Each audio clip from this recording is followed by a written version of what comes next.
Ooh, the most above average podcast in the galaxy. Turn the light off, like your memory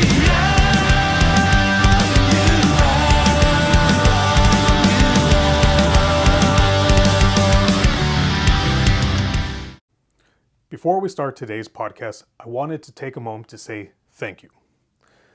The most above average podcast in the galaxy is not sponsored by anyone. Everything that you see and hear is paid for directly by us. We do, however, have affiliate links, and the money that comes in from those affiliates does help pay for us to have more hosting platforms, better equipment so you can hear us better, so you can see us better. The money that comes in from that is just icing on the cake. We do this out of the pure love of just chit-chatting with each other and bringing on guests. If you would like for the show to continue, we ask you to support the ones that support us. Again, all the links are in the bio. And thank you, and we hope you enjoy. Welcome back to the most above average podcast in the galaxy. Like always, I am your host, Coach Eric. Unfortunately, Josh could not be with us today. He is actually back in the emergency room. He was on a road trip the other day and stopped by the gas station and got some of those cheap gas station boner pills. But unfortunately, he had an erection that lasted longer than 4 hours and he did not seek medical attention. He ended up just calling more ladies.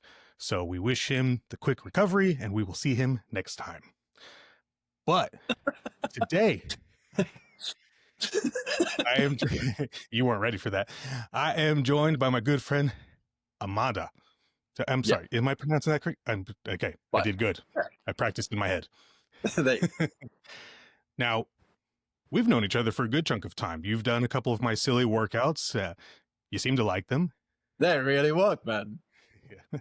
They seem so just silly, but then when you take the time to break them down on what they do, they're pretty brutal. The dolphin 100%. is pretty legendary in its own right. Yeah. And you've got the pyramids of tears. Yes. Great names. Fantastic. I was just about to ask you, did you come up with the names yourself? I did. I got a lot of free time. When you're self-employed, right, you got a lot of free time. Makes sense. So the dolphin is one of those weird ones because people keep asking me about the origins of how that came about. And of all the weird stuff that I teach people, that's the only thing that I did not come up with myself. When I was a kid, I worked out at this gym. It was in the back of a tennis facility. It was a small little gym, but the guy who ran the gym was this old school bodybuilder, and he taught me that, but he didn't have a name for it. And he said that when he was a kid, some old timer taught him that. So I just came up with the name because it seemed like initially we called it the wave because, that first part is a lot of that weird rowing motion. And it just didn't click. And the dolphin just sounded silly because the motion was silly and it just stuck. And here we are, 17 years later, doing the dolphin. Right, it works, man. It works. Yeah. I figured you were inspired by like washing clothes and just hanging the clothes to dry because essentially you wash the clothes and you hang them to dry. I feel that. Smart guy. Hey man, it must be my ancestors talking from back in the day. There you go. Out there on a tiny little island in Portugal, just being like, we don't have washing machines, just got to do that shit by hand. Yeah, and then they realize, holy shit, my triceps are looking great. Right? Yeah, there you go. That was the secret origins of the dolphin. All right, Amandha, you do all sorts of really cool stuff, and I'm always fascinated when I see the stuff that you post on social media. Because there's very few things that I look at that other people do that I'm like, oh, that's so cool. Like, I want to be a part of that. And then I see your stuff and I'm like, oh, I totally want to be a part of that. For people who don't know, you are a professional male model, which seems like such a cool thing because people hear male model and they think about Zoolander and they just think about like the silliness that is, what Hollywood is showcasing a male model. There's more to life than being really, really, really ridiculously good looking. But Blue Steel. Yeah, Blue Steel, yeah. Yeah. But there's a lot to it, it's not just, let me stand here and be pretty. Getting into modeling is anywhere in the world is a very unique thing. But how did you get involved in it? Is this something that you started when you were a child? Did your parents get you involved? How did this come about?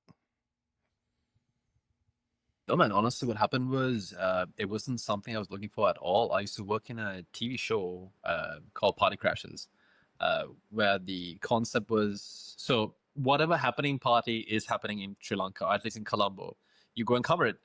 And towards the end of it, we were running out of things to cover, so we started covering any event that would I assumably pay. So for one of the events I went to, I happened to interview my agent now, who gave a terrible review, by the way. But then he was like, "Look, you have the height for it. You have the looks for it. Might as well try." But it was all happenstance, bro. I was working in retail actually when this whole thing happened, and then after that, I jumped to cabin crew for Sri Lankan Airlines, and it was at one point it was a choice between cabin crew or modeling, and this just made more sense to me. And my parents hated it. Everybody hated it. It's not the most reputable industry, at least in Sri Lanka. Is from a parent standpoint, because obviously, you want your kids to grow up and thrive in anything that they do. Right. And, everyone's got, I'm a parent, so I have an idea of what I would like my kids to do, but I got to understand that they're going to make their own choices too. So from a parent standpoint, when they express their dislike for this Right. career change, was it because it's an unstable job? Because sometimes you're working, sometimes you're not. What is their concern with it? I think it was because essentially Sri Lankan Airlines paid well, like really well, more money than I needed. And on top of that, my mom would always give me like a small shopping list to whatever country I'm going to get this. Now that her shopping was also getting cut off, um, and because modeling was it was seen as such a foreign concept and not really something that would sustain you in the long run, I suppose. Um, she hated it.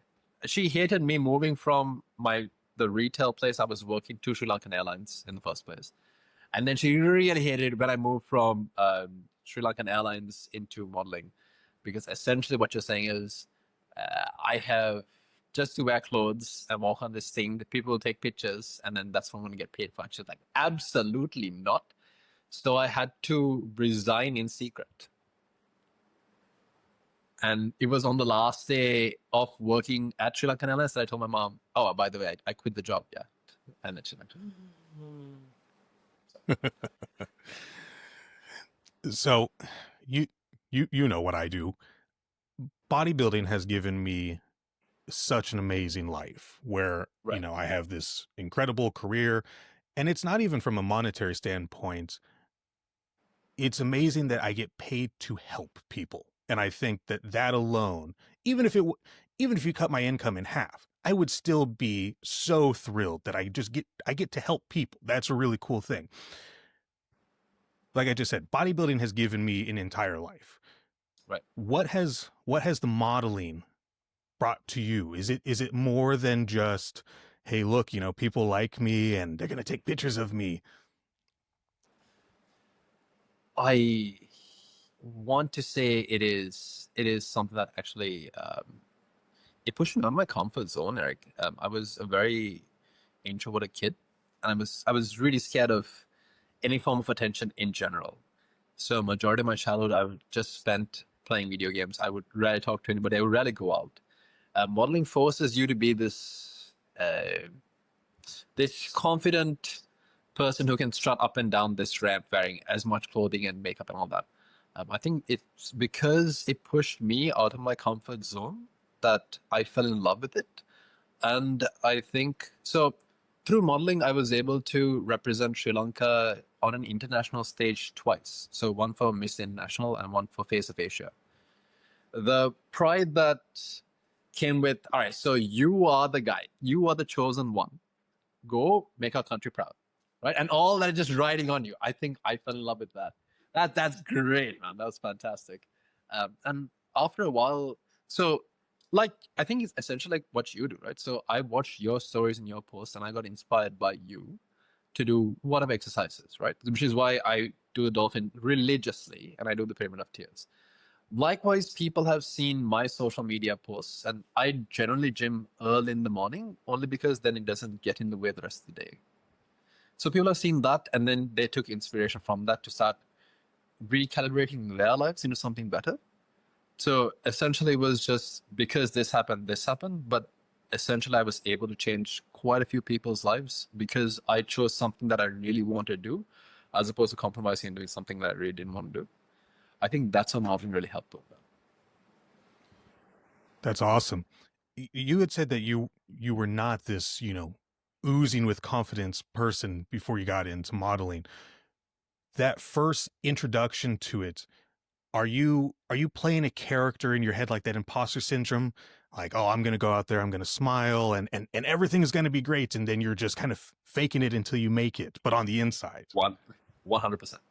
100%. So getting into modeling, there is this gentleman, his name is David Gandhi.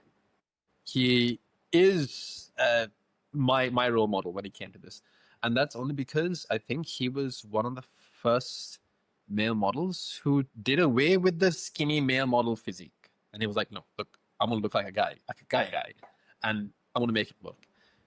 The fact that he stuck to his guns and did the whole rebel thing, I think that was one of the reasons why I fell in love with, or was actually inspired by him, rather. So Yeah, you have to do that's at one important. point. Yeah, man. So like at one point, when you get on stage and even for bodybuilding, like competitions and stuff, you have to. At least personally, I had to put on this facade of, okay, so we'll leave the unconfident guy here, and we'll be as David Gandhi possible as here, and you try and make that work. So like, if he walks like this, I'll walk like this. You take a deep breath, and then you just go for it. Yeah. So for the longest time, it was a persona. Now, when Josh is here, Josh and I talk about this all the time of you play a character. Yes. And at what point do you become that character that you've played? We see that all the time with musicians. I mean, there's, YouTubers that played a character and then they did it so long that it just became their own identity and they couldn't get away from it. Is that something, not for you, but is that something that you see in other models that, maybe they are also not oozing with confidence, but they're getting ready for a shoot or they're getting ready to go down the runway and you can see them flip the switch if they went from being normal person to now I'm a star? Yeah, man. I think a majority of the models I know and work with are very shy. They're also quite introverted in their own little circles. Sure. And I think they all just force themselves to switch it on and then go. And then the second you're off stage, you go, oh my God, I'm done, and just revert back into it. But I think a lot of them do that. But that's an interesting question, dude. I think after a while, the two personas start integrating, and there's that small bit of the Venn diagram where you're like, okay, so this is what I'm going to be, the two intersecting joints.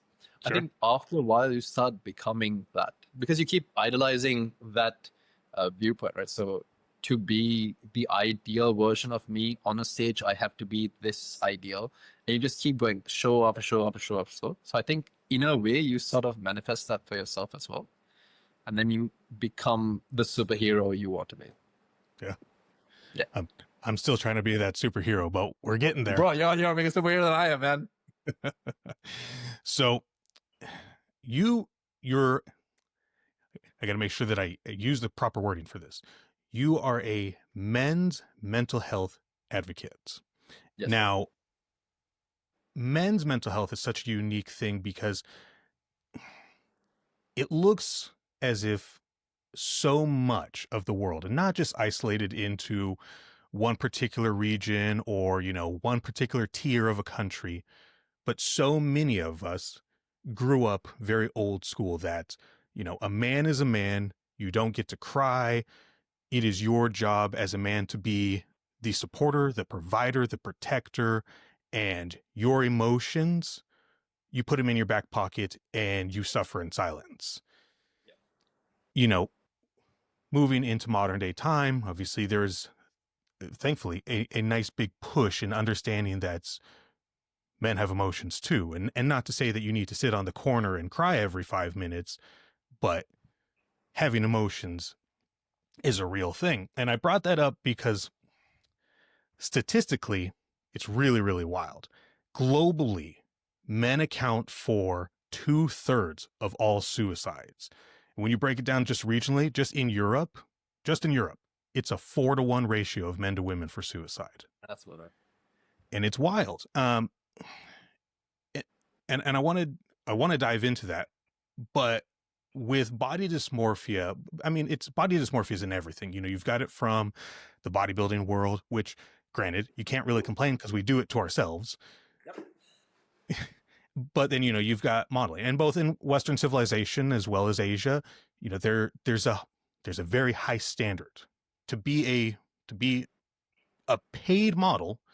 Right. There is a threshold that you need to achieve. And so there's a lot of pressure on it. And, you're showcasing your body and all different kinds of aspects of it.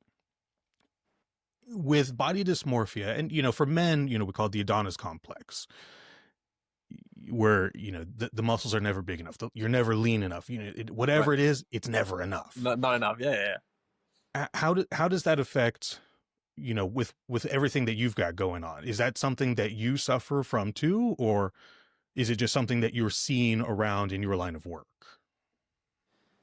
I'm gonna be very frank with you, bro. I think for the longest time ever, the biggest issue I had growing up, at least before I got into the whole modeling thing either, was the fact that one of the first few girls that I ever had a crush on rejected me because I was overweight. Right? And for the longest time, that message was playing in my head.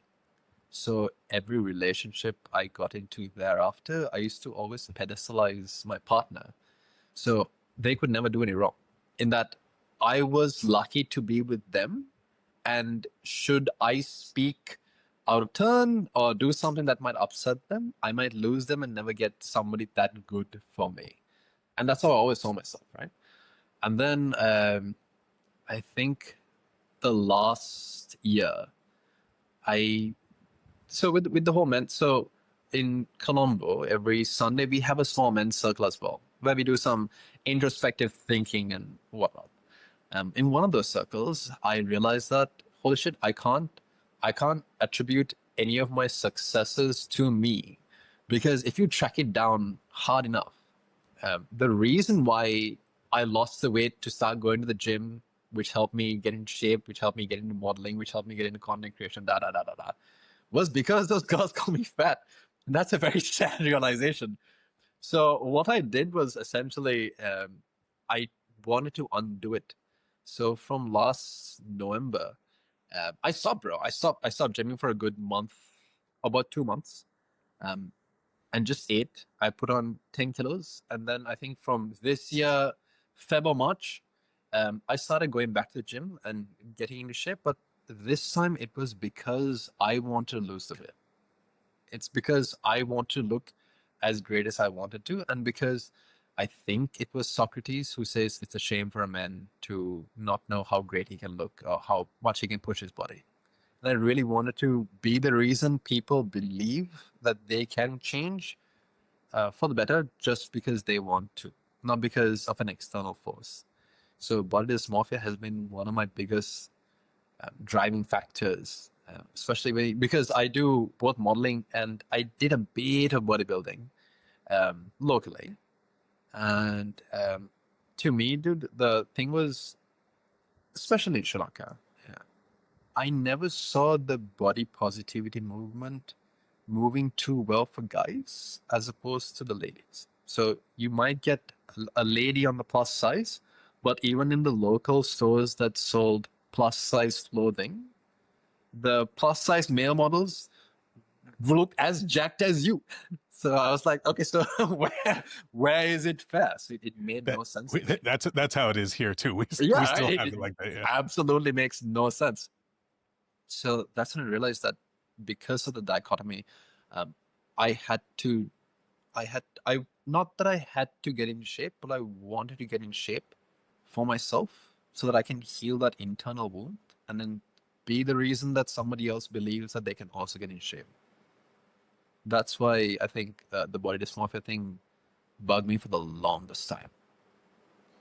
I, I, every situation is either as good or as bad as you want to make it. Yeah. And that story can be taken in a bunch of different ways. What I'm hearing, and correct me if I'm wrong, is you could make the argument that fat shaming completely positively changed your life. Oh, yeah.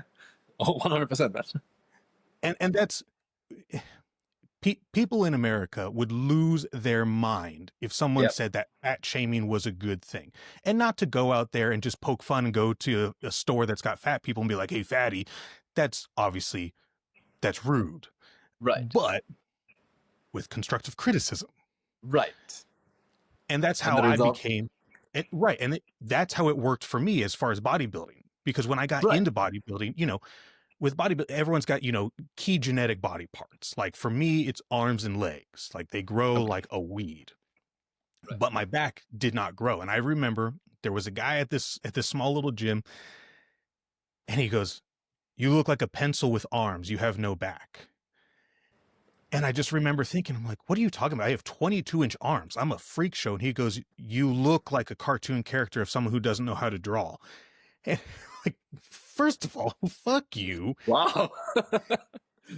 But that level of, you are not as good as you think you are, or that you're not good enough.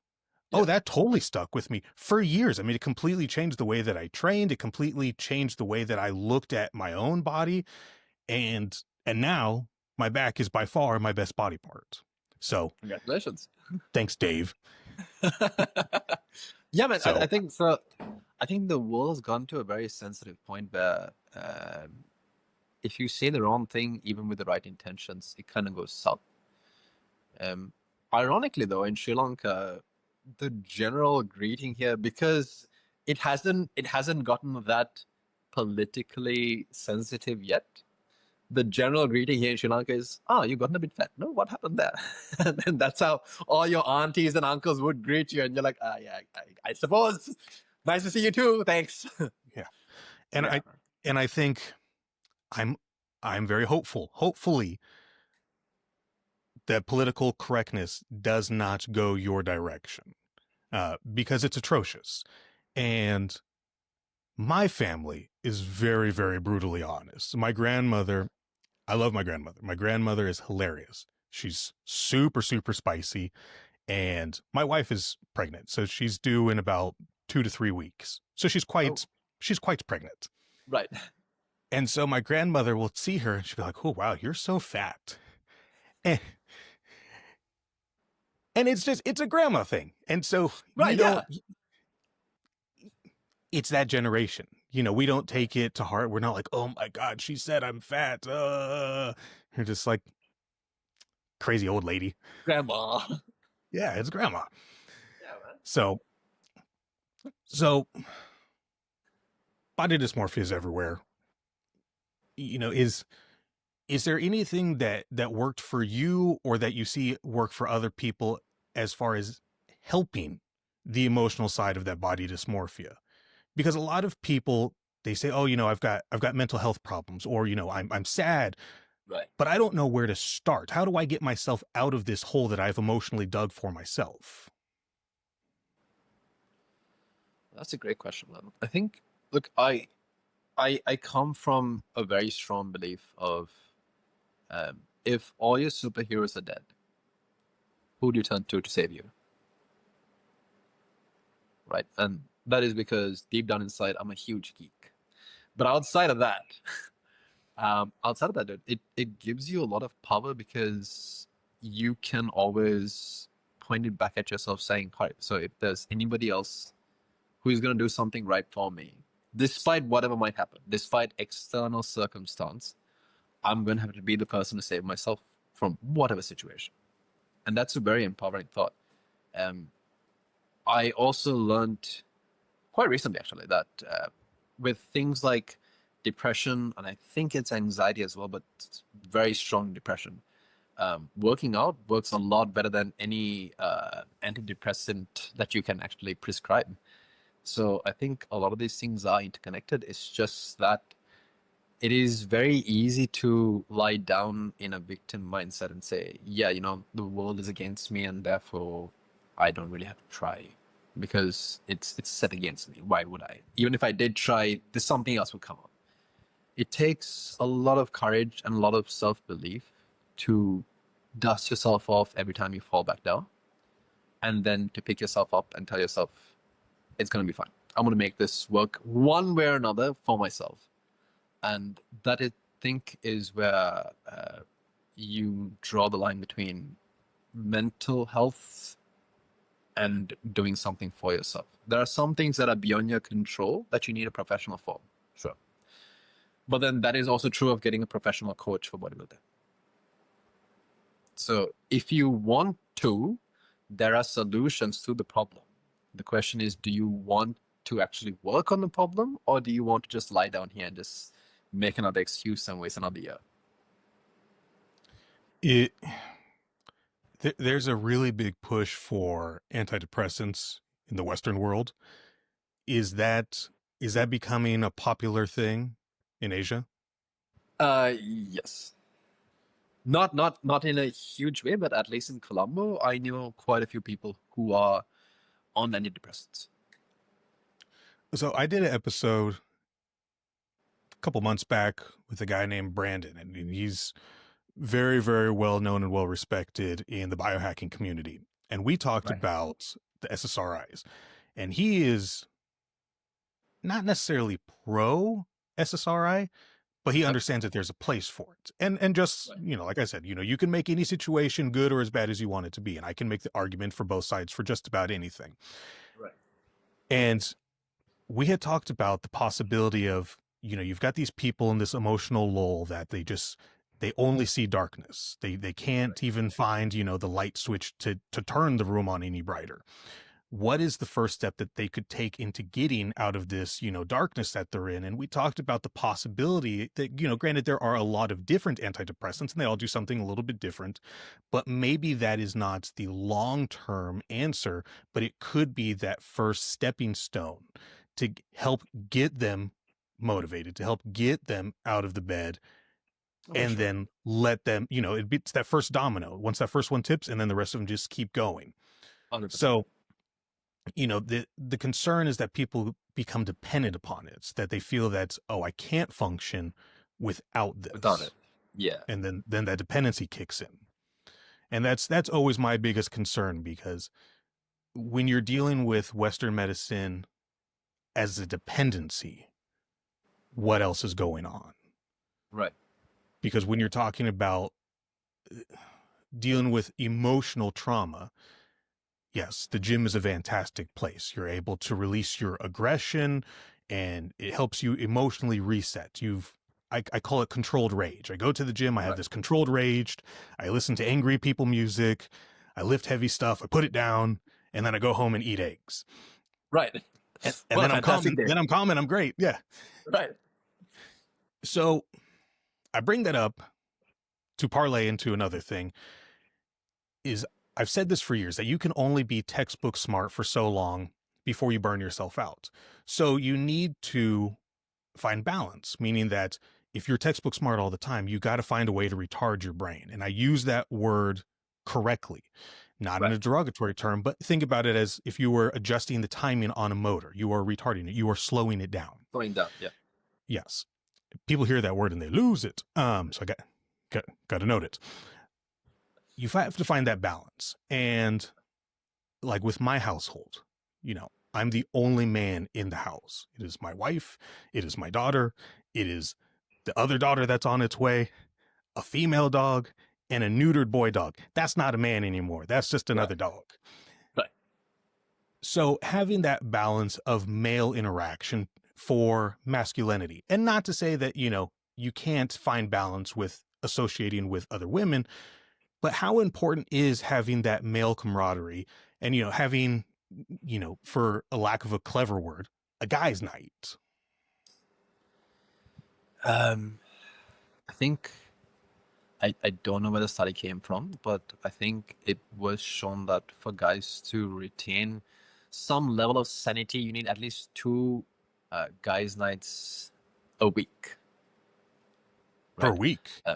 Per week. So two undisturbed, and whatever that might constitute for you, right? So if playing video games is your thing with your friends, by all means, if it's watching a game or whatever it is, but two guys' nights per week is a must for you to retain some sort of sanity. Not to overly quote, I think it was Jay Shetty who said this, but so how he spends time with his wife is he has, I think, 2 days a week for himself, and 2 days a week for him and his wife, and 2 days a week for him, his wife, and maybe their friends, and I think one for their entire family. So I think you surrounding yourself with like-minded peers, especially guys, is something that really helps only because it's that whole iron sharpens iron thing, right? And women are lovely. Like hanging out with my sister and my friends and my mom especially, they're very endearing. They care almost too much. But there's only so much care that can come that will push you a bit further than you need to go to. As opposed to a guy who's going to come and say, look, man, just get your shit together, let's go. And pull you out. And I think that is why you need to have a very healthy male group of friends. There are some guys who are like, don't worry about it. Not those guys. Not the guys who will definitely pull you down and have terrible habits. And I say that because in Sri Lanka, I think it's 70 to 80% of the population here drinks. And that's a thing, right? Sure, every once in a while, that's a great thing. But if all your friend group is going to do is hang out with you under the guise of let's get drunk, it's not going to progress you too much. You need a friend group that's going to hold you accountable and it's going to help you progress, not just plateau. So having a very strong friend group, at least male peers, is what even leaders of the past will have done. I think all the way from Caesar to Napoleon to anybody else that you might think is somebody worth respecting. They've always had a very strong group of male friends. Even if you take the Stoics, it's a bunch of dudes. It's a bunch of dudes sitting down on a stoa and talking about life, philosophy, and all of that. So guys need 2 guys' nights a week just for sanity's sake. I remember seeing this, it was an advertisement, and I wish I could remember the name of the company because I thought it was a really neat thing. They were also big male health advocates, and they have a guys' week-long summer camp. And so Right. all the summer camp things you could think of, building a campfire, doing all the canoe stuff, it was just a week-long thing of guy bonding. Right. And then I saw another one. They did something similar to like military training style camps. And it was, again, only dudes. I was like, this seems like a fun thing of, just not even a competitive side of things where you're like, oh, I got to be better than that guy. And maybe some people see it that way. I look at it that I always want all of my people to thrive in every aspect of life. So when I 100%. see stuff like that, I'm like, oh my God, this is great. Guys are getting together. They're going to learn how to work together as a team. They're going to learn a new skill. Like stuff like this just sounds amazing. Like sign me up. Yeah, man. And followed then I that- found out that they just had community showers and I was out. Nope. Yeah. Okay. Except for that part. I found out that there's another men's circle that happens somewhere in Australia where essentially so as guys, there's this thing where we don't like to be too forward with our feelings because then you're seen as weak among your peers. So what they do is every week they will get one broken thing. All right, it can be a lawnmower, it can be a fan, it can be a laptop, whatever it is. And the guys get together and start fixing it. And in the process of fixing Eric, they would ask, okay, so how's life with you? How's it going? And they would use this as the primary and how you're feeling as a secondary. And that would be the outlet. And that is really successful because even in Sri Lanka, man, like the the amount of guys who are okay with saying, "Bro, look, I need help," is so low that they would rather. It's sad to say that they would rather jump off a cliff than admit that they need some sort of help. So mental health, especially in Sri Lanka, is seen as there's something wrong with you. And then Yeah. from that point, yeah. I really enjoy that. The fixing something and then emotionally fixing yourself at the same There time. you go, exactly. Brilliant. The Asian world, and not and when I can hear the Americans just losing their mind. They're like, they're Chinese. I'm like, no, Asia is so much more than just Chinese people. But a lot of Asia has that hard to ask for help, because you ask for help and so many people just want to mush it down. Like, when you look at America, have you ever been out to the States? Not yet. Okay, come. I'll give you all sorts of fun stuff to do. But if you go to the East Coast, so like if you think about like New York and then the small state next to it called New Jersey, the mentality for the East Coast is very unique to its own. They're very brutally honest people. So if you are an idiot, they will tell you you are an idiot. Right. Which is very refreshing. So coming from California, where everyone is too afraid to say anything because they're nervous that it's going to offend you in any capacity. Right. It's, you've got two dramatic extremes. One that's too soft to say goodbye because it might be offensive to you, which doesn't even make any sense. And then you go to the East Coast, and if you shed a tear, it's the complete opposite. It's the worst of the worst. Right. So you can see that it's hard for people to find that balance of where do I go? Who do I talk to? How do I ask? In your area of the world, in Sri Lanka, someone wants help. Where would they go? Is therapy a widely accessible thing there? In Colombo it is. In the capital it is. Outside of that, I don't think. In the sense, look, the world is evolving. There's the internet. Sure, you might know that there is something that will go and help out. And I think a lot of these a lot of these psychology-based either institutes, they can be non-profits. They are going and doing awareness campaigns. So people are under the impression, okay, there is a brain doctor, but that's the only way they see it. They don't see it as an outlet for you to vent, get whatever's in your mind out, maybe get that fact checked as well, and get rid of that. They just think, okay, so if you admit that you have some sort of mental ailment, there is definitely something wrong with you, and you're a crazy person, and that is dishonorable not just to you but your family as well. So there are families who would rather not admit that their child is either on a spectrum or is uh, incapable of rational thought even. And they would just say, yeah, he's a bit slow. Or they would try to always cover it up because they see that as a personal attack on themselves. So they would just never admit it. And this is back to Colombo. So I can just only imagine how terrible it must be in the rural areas. But mental health that's something that we suffer with over here too, and you see it.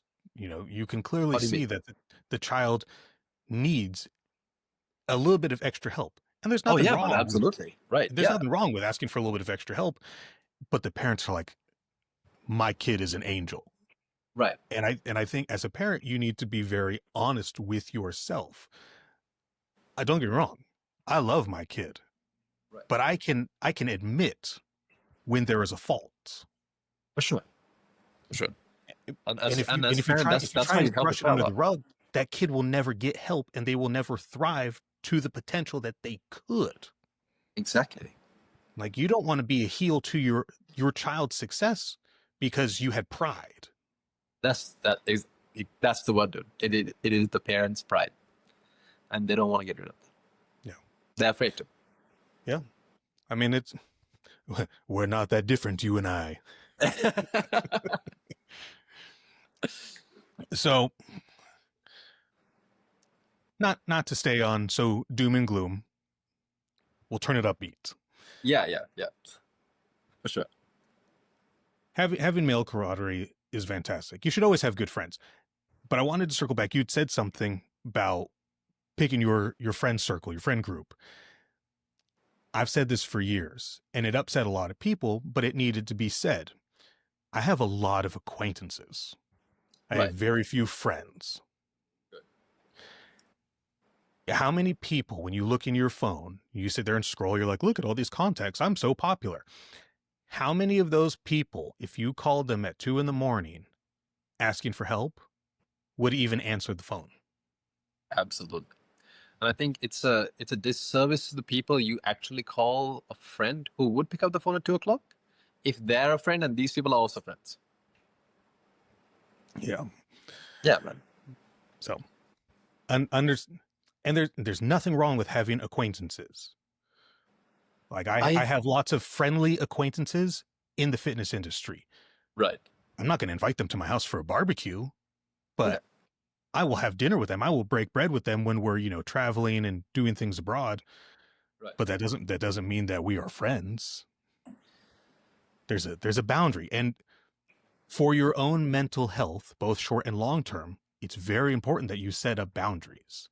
Because if you don't, you're asking people to come into your mental house with dirty shoes on. Exactly. So I think what also tends to happen is, on the flip side of that, is because you invited too many people into your house with dirty shoes and they keep wrecking the place, you start becoming a lot more cold. You start becoming a lot more distant with everybody, and that might hurt the people who genuinely care about you too. So I saw this quote recently, which was, have a soft heart but strong boundaries. Which is essentially what you should be doing with not just your friends, but with everyone, including yourself.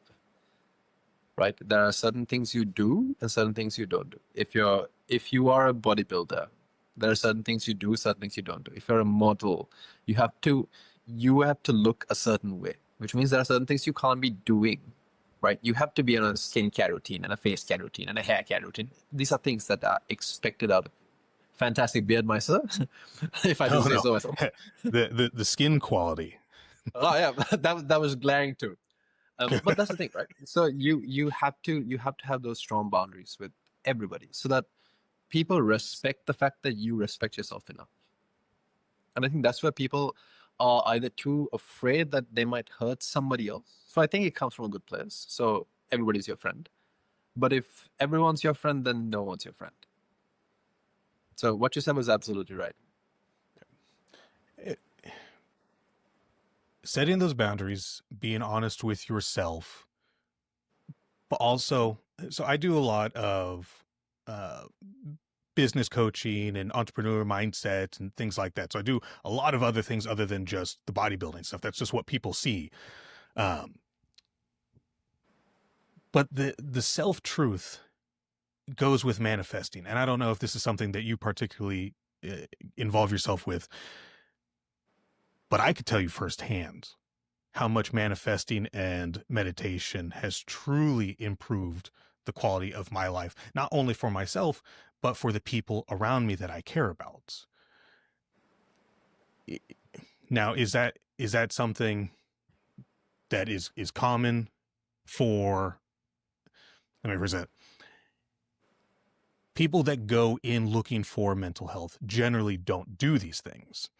No.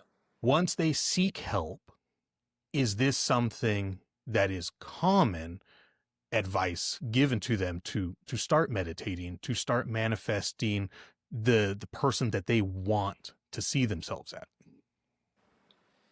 To an extent, I think, because still what happens here is, unless you go to a proper psychologist, the solution to your problem would be, okay, so why don't you have this? This will regulate your moods. Have this will make you feel slightly happy when you're feeling sad. So because I think people are in it for a quick fix, and look, man, meditation takes a lot of effort, right? There's a lot that goes into sitting in one place, depending on the kind of meditation you do. Sitting in one place and focusing on one thing. And that is so painstakingly annoying to do over and over and over again. So people are like, fuck it, I'd rather just not do this. And I'll do everything else. Um, I think what should be thought is if you can control what essentially goes on in the mind, you can essentially control your entire life because your perception is your reality. Like, see, Eric, you and I can both go to the same concert. I can love it, you can hate it. And if somebody asks you, how was the concert? And you say, oh, it was absolute shit. They played the worst music. And I say, oh, no, they played the best music. We're both saying the truth, right? It is our perception. And that is reality. So if you are able to control the thoughts in your head, right?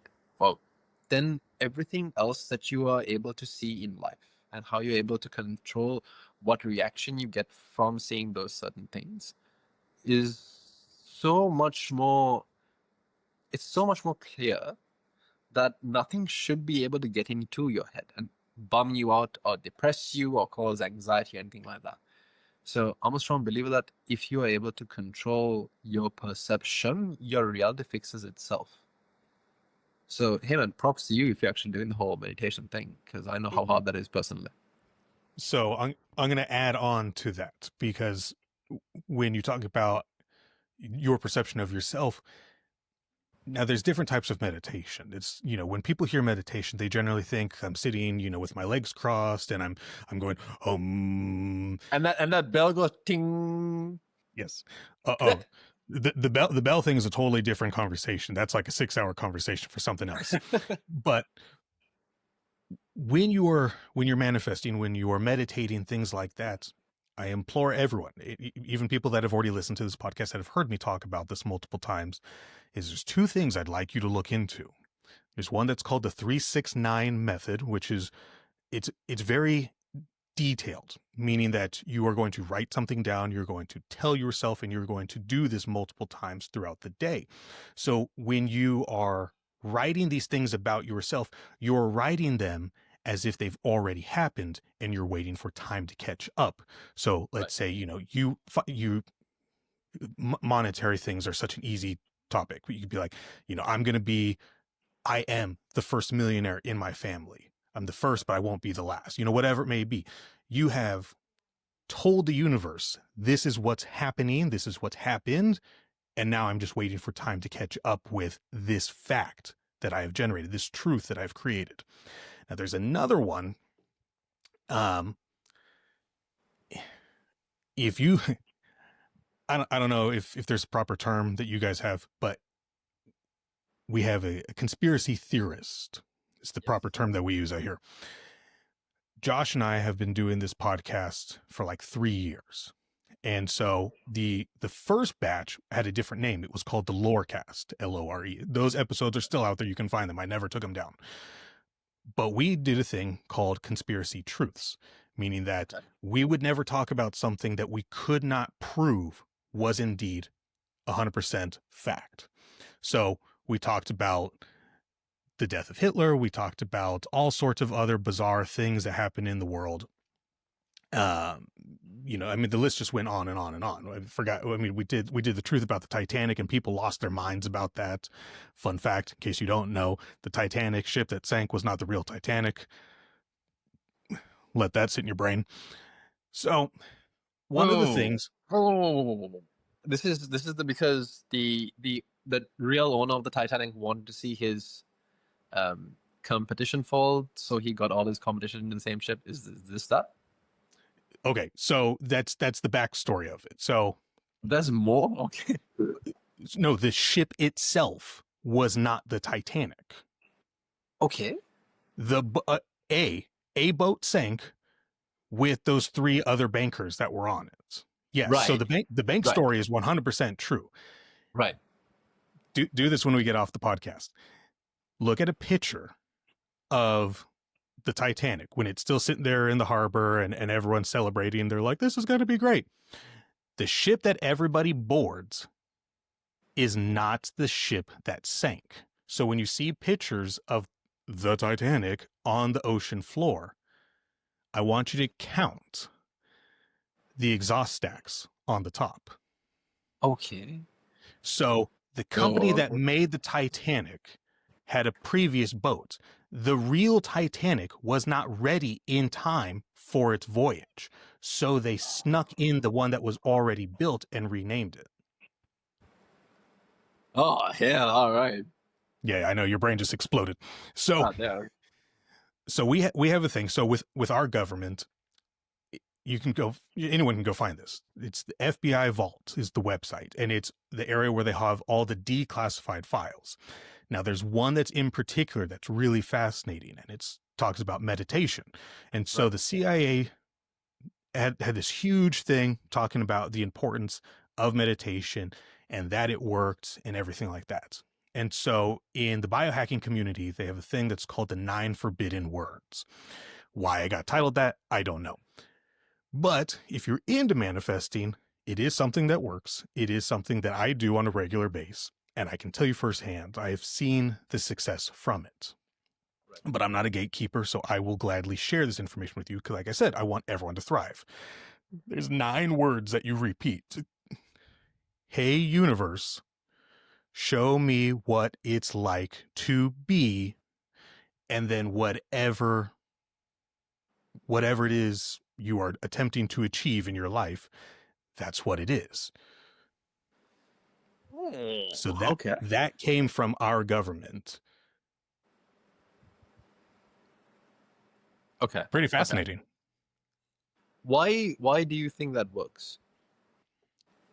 Why do I think about the manifestation? Yeah. There, Josh would love this part of the podcast because this is totally stuff that we talk about like on a daily basis with each other. If you can forget, okay, I'm gonna bring Napoleon into this. Right. Napoleon has this incredible quote that most people don't ever hear about. He said that history is just a group of lies that were agreed upon. Right.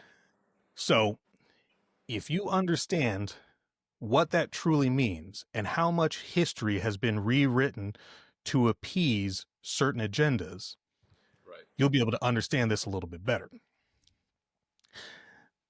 Let's say, just for argument's sake, that time doesn't ever stop. So everything that has ever happened, is happening, and is going to happen is all happening simultaneously. Okay. So let's say you do this manifestation thing. You are saying this is what's going to happen. Now, don't think about time as a globe, because a lot of people hear, time and Earth, we're thinking that it's in this globe. Don't think about it like that. I want you to think about one line going left to right. Right. And I want you to think about it like a bookshelf. So I have told you what my life is going to be like. I'm putting that book in the timeline. I Okay. wrote my own story.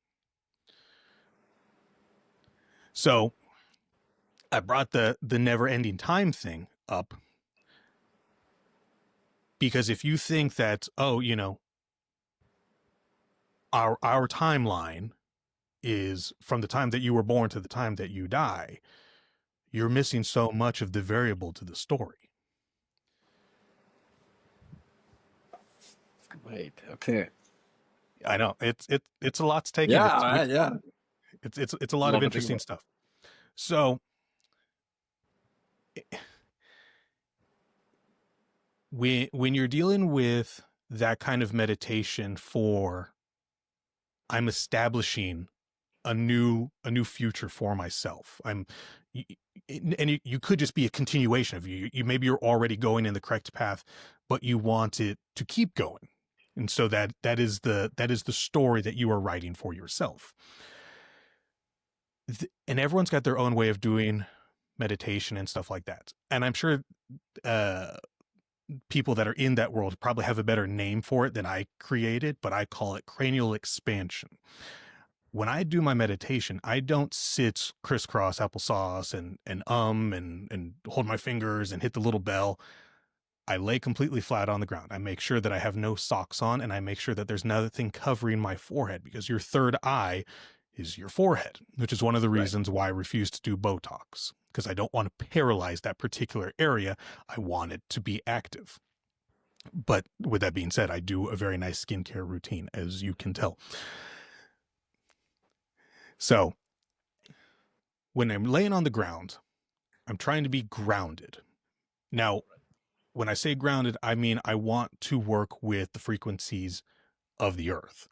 So when I lay on the ground and I have my eyes closed, I want you to really visualize this in your own head. When I'm laying on the ground, I'm trying to let my body fall in to the ground. Visually, I'm trying to move forward. So when I say cranial expansion, I want the neurons in the back part of my brain to start firing. So I want it to feel like my head is getting pulled into the ground with the frequencies from the earth. But I want the front part of my brain to project itself forward into whatever this vision that I'm having, or, whatever this, thought process that I'm going through. So that way my brain is expanding both front and back. Right. Okay. Because if I hyper focus on one thing, if I'm just, like, oh, I'm in a bad mood today, so I'm going to sit here and I'm just going to, work on my breathing exercises, that's different. There's nothing wrong with that. That's just not the particular type of thing that I like to do. Right. I'm very big on making sure that I am efficient, time efficient. So like with business related stuff, and people come and say, I want to be CEO of this company. Like, okay, are you ready to be CEO? Are you doing CEO related things? How efficient are you? Because if you tell me that you work 20 hours a day, that doesn't show me that you're efficient. It shows me that you take forever to do shit. If you are time efficient, you should be able to get all of your actual work done in a handful of hours, if that, and then you have the rest of the time to carry on and go do whatever. Right. So if you're working in a salary position, that's exactly how you should be thinking it. People that work in, a per hour thing is you're getting paid for your time. You're not getting paid for your knowledge and experience. And that's how you separate the people from who stay poor versus generating financial freedom. So be efficient was the point of that. Right. That's perfect. I've never heard of the cranial expansion method. Yeah. I'm sure there's a better name for it. That's just what I called it because people kept asking me about it. You pioneer, the dolphin, the pyramid of tears, cranial expansion. Cool, man. Cool. I don't know about pioneer. I'm just a dude with a beard on the internet, but I'll take it. This is a lot to think about. It's great. I think the real pioneer is the guy who did chicken and pesto on a pizza. That guy's a pioneer. I get that. Fat. But yeah, no, all sorts of fun things. And then I think people lost their mind too. I mean, we talked about the real story of Hitler. We talked about who really killed JFK years ago. I mean, that episode's out there and it probably was like 4 years ago. And oh, really? Yeah. And we'd just sit there and we text each other. We're like, add another one to the list of shit that we were right about. Oh, then I'll definitely go check it out. This is on YouTube. Those are not on YouTube. Those are on Spotify as well as Apple Podcast. Okay. But they're all out send there. Me the link. Yeah, well, they're fun. Awesome. So it was way more than you bargained for this podcast, but now you know. That's great, dude. It was so much good. You're going to go home and start typing in every conspiracy. There you're like, oh shit, was he right? Well, I think the first thing I want to try is the whole the cranial expansion thing. One, that makes a lot of sense. I think the second thing I would really want to try is the whole the 9 word. The forbidden 9 words.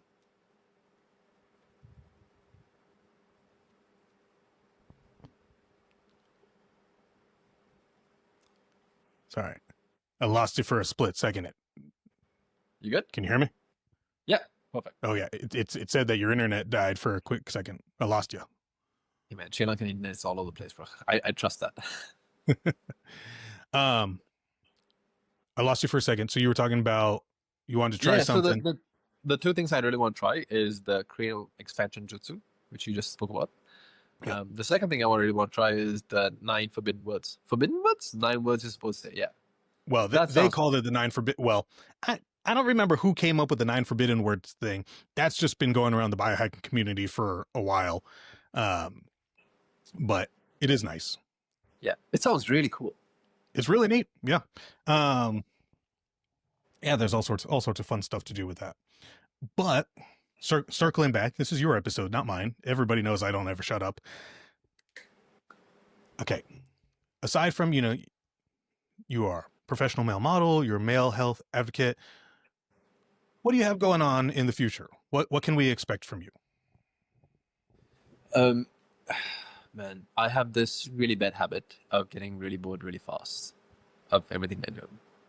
So I was doing content creation. I still am doing these things. So content creation, I did.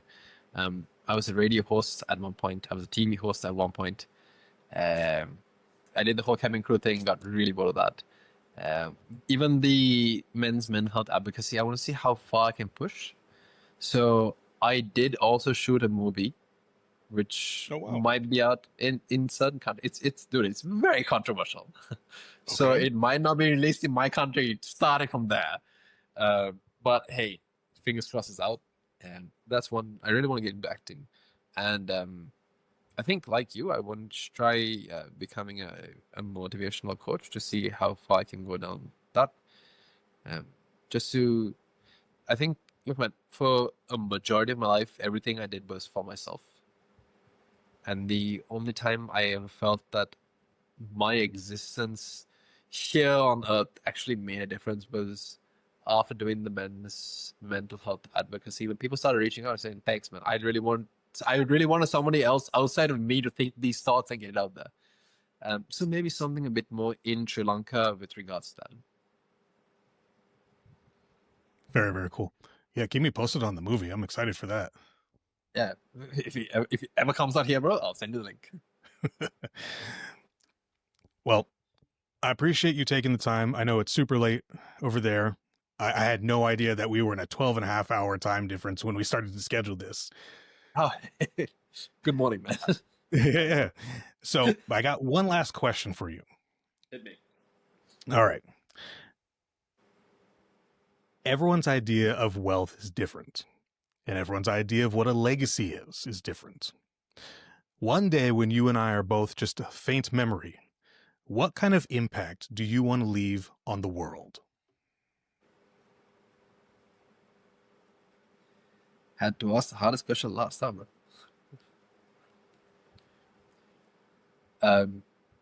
This might sound really cheesy, but I want to be the reason why somebody who gave up on themselves believed in themselves one more time.